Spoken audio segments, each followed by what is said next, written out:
வணக்கம் மக்களே. இந்த ஊஞ்சல் மண்டபம் பார்த்த உடனே நிறைய பேர் கண்டுபிடிச்சிருப்பீங்க இது எந்த ஊருன்னு.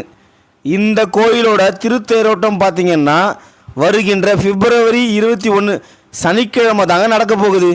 இந்த தேரானது பார்த்திங்கன்னா வருஷம் புதுசாகவே செய்வாங்களாங்க.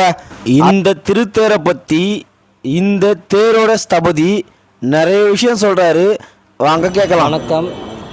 அருள்மிகு அங்காள பரமேஸ்வரி திருத்தேர் மாசி பெருவிழா நடைபெற உள்ளதால் புது தேர் வருடம் ஈரமான மரங்களை கொண்டு தான் இத்திருத்தேர் செய்து வருகிறோம். எனது பெயர் கிருஷ்ணன் சபதியை, இதே ஊரை சேர்ந்தவர். நாங்கள் பரம்பரையாக இத்தொழிலை எங்கள் தாத்தா காலத்திலிருந்து எங்கள் குடும்பம் தான் செய்து வருகிறது. இத்திருத்தேருக்கு 3 வகையான மரங்களை கொண்டு இந்த திருத்தேரை செய்து வருகிறோம். இத்திருத்தேருக்கு பனைமரம், காட்டு வாகை, புளிய மரம், இவை 3 மரங்களை கொண்டு இத்திருத்தேர் செய்து நாங்கள் வருகிறோம்.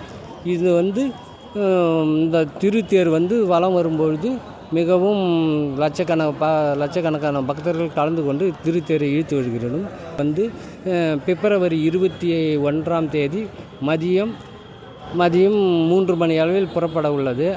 ஆகையால் அங்கங்கே உள்ள லட்சக்கணக்கான பக்தர்கள் அங்காள பரமேஸ்வரியின் அருளை பெற இத்திருத்தேரை இழுத்து அருள் பெற்று செல்லுமாறு மிகவும் தாழ்மையுடன் கேட்டுக்கொள்கிறோம்.